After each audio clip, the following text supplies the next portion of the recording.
From amazing tombs to beautiful volcanic islands, stay tuned to number 1 to find out the most amazing places to visit in India.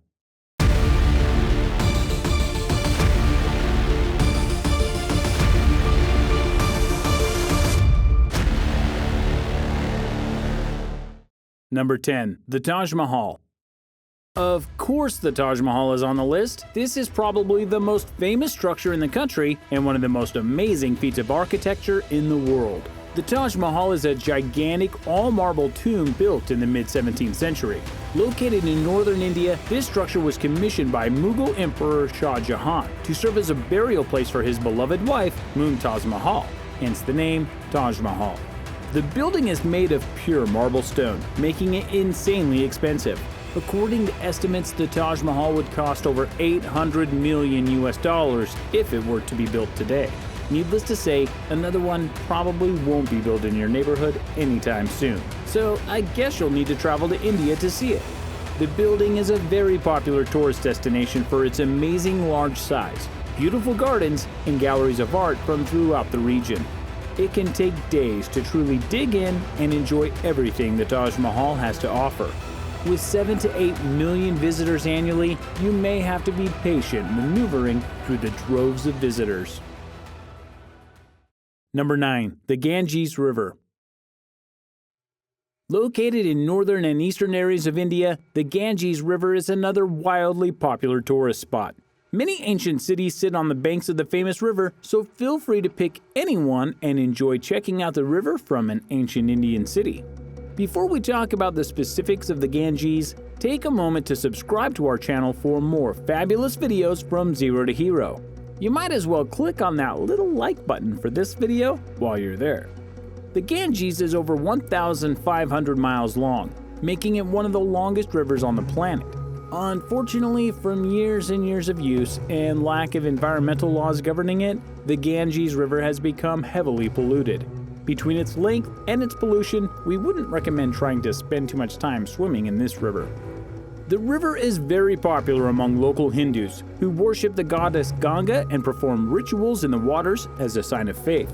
Events are held throughout the year at different locations where crowds of believers will swim in the river to be cleansed and worship their gods. Number 8. The Golden Temple. One of the most popular locations in Sikhism, the Golden Temple is a sacred temple which was built in the 16th century in the northern region of India. Also known as the Adobe of God, the temple holds the Adi Granth, the most sacred text in the Sikh religion. While it was built by Sikhs, the Golden Temple is meant to be an open location for all religions. This is why up to 100,000 people visit the temple every single day. It's best to come by at an off hour to beat the crowds as best you can. When they say Golden Temple, they really mean it. This building was literally covered with solid gold plates, 1,653 pounds worth to be exact. Needless to say, it is a very expensive structure. Don't try to take one though, as each one weighs, well, a lot probably. And it's illegal. Number 7. Humayuns Tomb. One of the oldest and most popular tourist destinations in India, Humayuns Tomb was completed in 1572 in the north of India. The tomb was built for Emperor Humayun by his wife after he died. The building took decades to build and is known for its mix of Asian and Persian styles of architecture. Unfortunately for this popular place though, it has been ravaged by weather and war for centuries. It is always being repaired and restored, but there's no way to know for sure that it looks now exactly like it did when it was completed way back in the 16th century. Thanks to housing an emperor's body, it became a popular burial place for many other prominent leaders of the time and region. Now, dozens of leaders from the 16th century have been buried at the massive tomb site. Number 6. Rameswaram and Tamil Nadu.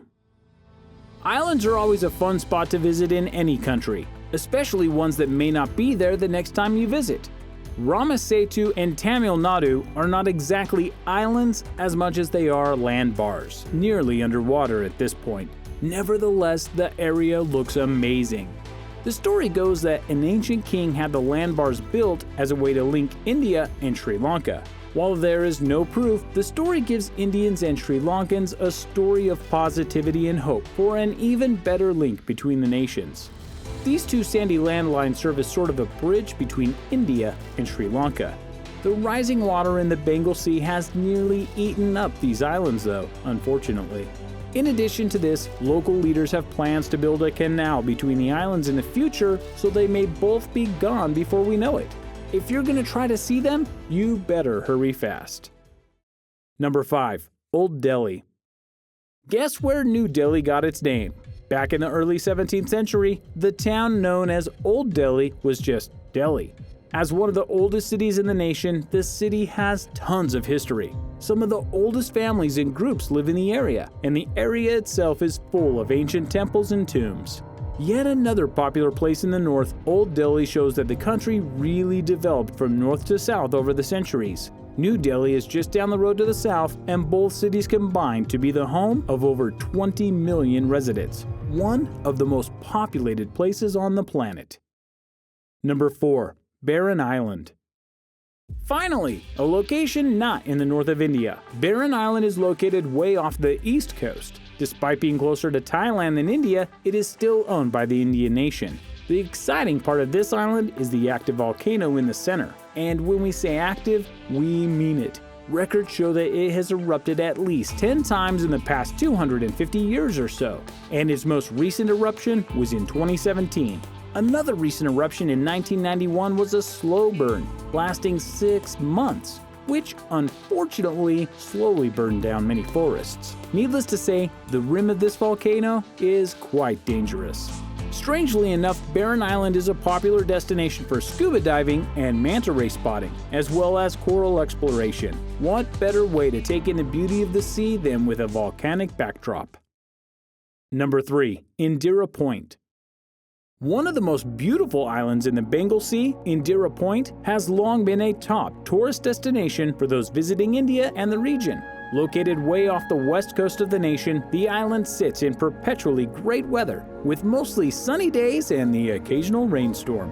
The island is home to a small village of locals, but very few people live on the island. It is mostly mountains and beachfront, and it is far from most other land masses, so it's tough to make a living despite the beauty of the place. One landmark on the island is the prominent lighthouse. Built in 1972, the lighthouse was originally on the land, but now it sits in the ocean due to the tsunami that hit the Southeast Asian region in 2004. It is an interesting visual, though, to see a lighthouse that seems to have been built in the water. Number 2. The Bangar Fort of Alwar, Rajasthan. Located in the north-central area of India, the Bangar Fort of Alwar, Rajasthan was built by Man Singh I, a leader of the region, for his younger brother, Nadu, when he passed away. Built in the 17th century, the tomb still stands today and is a popular spot for those who love a good haunted house. No one is allowed to stay overnight, in or anywhere near the structure. Reports of ghosts and other odd forces have made it impossible for anyone to stay a full night.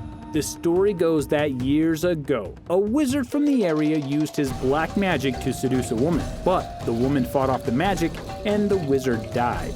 Before he took his final breath, he placed a curse on the building and the nearby area, ensuring that no one can ever stay for an extended period of time. A haunted tomb, not even haunted by the leader buried inside. Number 1. Rupkund, the Skeleton Lake. Want to see a skeleton? How about the bones of a few hundred underneath a lake? If so, be sure to check out Rupkund, a small lake in northern India with an interesting story and some weird theories. When explorers first stumbled upon Rupkund centuries ago, the crystal clear waters of this shallow lake revealed hundreds of skeletons underneath the surface.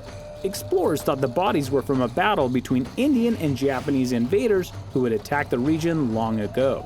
Since then, tests have confirmed that the bodies are not old enough to be from that battle. The theory now stands that a massive hailstorm hit the region and killed most of the people of the nearby village. The only problem with this lake now is that as it becomes more popular, tourists are taking bones back as souvenirs. And that's not creepy, right?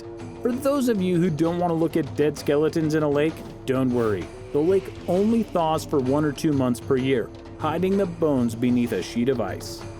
Have you been to India? Tell us your favorite part about it in the comments below, and take care.